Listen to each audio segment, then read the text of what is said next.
Hi అండి అందరికి. నిన్న సండే కదా, మీ ఇంట్లో ఏమేమి స్పెషల్ చేశారు? నిన్నైతే మార్నింగ్ ఏం చేయలేదు, బయట భోజనాలు ఉన్నాయని. ఈవినింగ్ అయితే మటన్ బిర్యానీ చేశాను. మటన్ అయితే శుభ్రంగా క్లీన్ చేసేసుకోండి. కొద్దిగా పసుపు, ఉప్పు, అల్లం వెల్లుల్లి పేస్ట్ వేసి కొద్దిగా వాటర్ వేసి పొయ్యి మీద అయితే పెట్టేసుకున్నాను. కుక్కర్లో 4 విజిల్స్ అయితే రెప్పించి తీసేసుకోండి. దాంట్లో అయితే ఇప్పుడు మ్యాగ్నేట్ చేసి పెట్టుకుంటున్నాను. కేజీ మటన్ ఇది. దీంట్లో 2 స్పూన్లు కారం, 2 స్పూన్లు సాల్ట్, అలాగే 2 స్పూన్లు అల్లం వెల్లుల్లి పేస్ట్, అలాగే గరం మసాలా అది కూడా 2 స్పూన్లు వేసుకున్నాను.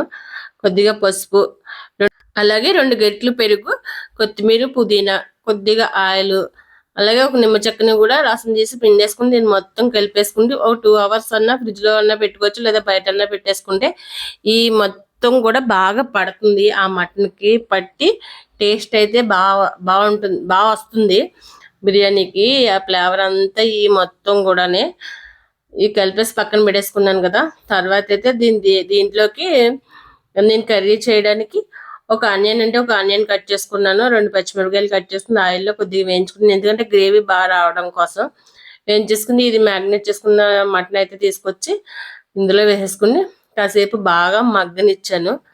మొత్తం అందులో ఉన్న పెరుగు అంతా మొత్తం ఆవిరయ్యేంత వరకు, అందులో వాటర్ అంతా. మనం ఆల్రెడీ దీన్ని కుక్కర్లో పెట్టేసుకున్నాం కాబట్టి స్మూత్ గానే మటన్ అయితే బాగా ఉడికిపోతుంది. అలాగే ఇంకో పక్కన అయితే వాటర్ పెట్టేసుకున్నాను రైస్ కోసం. అందులో బిర్యానీ మసాలాలు అన్నీ వేసేసి కొత్తిమీర, పుదీనా కూడా వేసుకున్నాను. తగినంత సాల్ట్ అయితే ఇప్పుడే చూసుకోవాలి మనం సరిపడగానే. వాటర్కి సరిపడ వాటర్, ఉప్పు అయితే వేసేసుకోండి. రైస్ కూడా వేసేసుకున్నాను. వేసుకుని దాన్ని అయితే ఒక 75% ఉడకనివ్వాలి. మరి ఎక్కువ ఉడకనివ్వకూడదు, ఎందుకంటే బిర్యానీ మెత్తగా వచ్చేస్తుంది.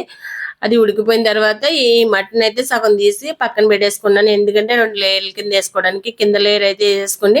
రైస్ అయితే ఫస్ట్ వేసింది మనకి కొంచెం పొదునుగానే ఉండాలి.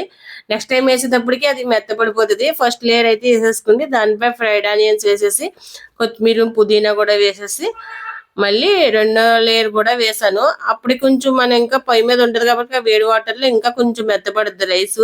ఆ రెండాటికి అలా సమానంగా సరిపోద్ది అనమాట. మళ్ళీ ఇంకో లేయర్ అయితే తీసుకున్న మటన్ కూడా వేసేసుకోండి. దీనిపైన అయితే రైస్ మొత్తం, ఇంకా మిగతా రైస్ అంతా వేసేసాను. మొత్తం అంతా వేసేసి దానిపైన మళ్ళీ మనం ఫ్రైడ్ ఆనియన్స్, కొత్తిమీర, పుదీనా, అలాగే కొద్దిగా నెయ్యి కూడా మనం వేడి చేసుకుని నెయ్యి కూడా వేసుకుంటే, ఇందులో నెయ్యి వేసుకున్నాం అంటే మనకి ఆ ఫ్లేవర్ బాగా తెలుస్తుంది. స్మెల్ అయితే బాగా వస్తుంది ఈ బిర్యానీ దమ్ పెట్టినప్పుడు. దీనిపైన అయితే కలర్ కోసం అని కొంచెం మన గంజి వాటర్ ఉంటది కదా, అందులో కొద్దిగా పసుపు కలిపి వేసాను. కలర్ అయితే బాగా వచ్చింది, చూడడానికి కలర్ఫుల్ గా కనిపిస్తుంది బిర్యానీ. ఇందులో అయితే నేను ఏం కలర్స్ ఏం కలపను, ఎందుకంటే మంచిది కాదు కదా కలర్స్ వేసుకుంటే. అందుకే మన న్యాచురల్ పసుపు ఉంటది కదా, పసుపు అయితే కొద్దిగా అందులో కలిపి వేసాను. కలర్ అయితే చాలా బాగా వచ్చింది.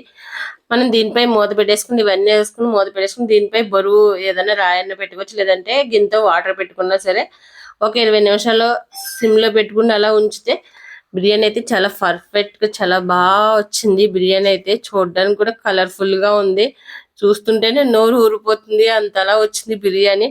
టేస్ట్ కూడా చాలా బాగుందంట, ఎందుకంటే మా వారు మా పిల్లలు అందరూ తిన్నారు కదా. టేస్ట్ అయితే అదిరిందమ్మా, చాలా బాగా చేసావు, హోటల్లో బిర్యానీలా ఉంది అని చెప్పేసి అన్నారు. నేనైతే టేస్ట్ చేయలేదు, కానీ అయినా నాకు, నేను తినకపోయినా కానీ నాకు చేసి పెట్టడం అంటే ఇష్టం, అందుకే చేశాను నేను night. Thank you for watching. Like చేయండి, షేర్ చేయండి, సబ్స్క్రైబ్ చేయండి.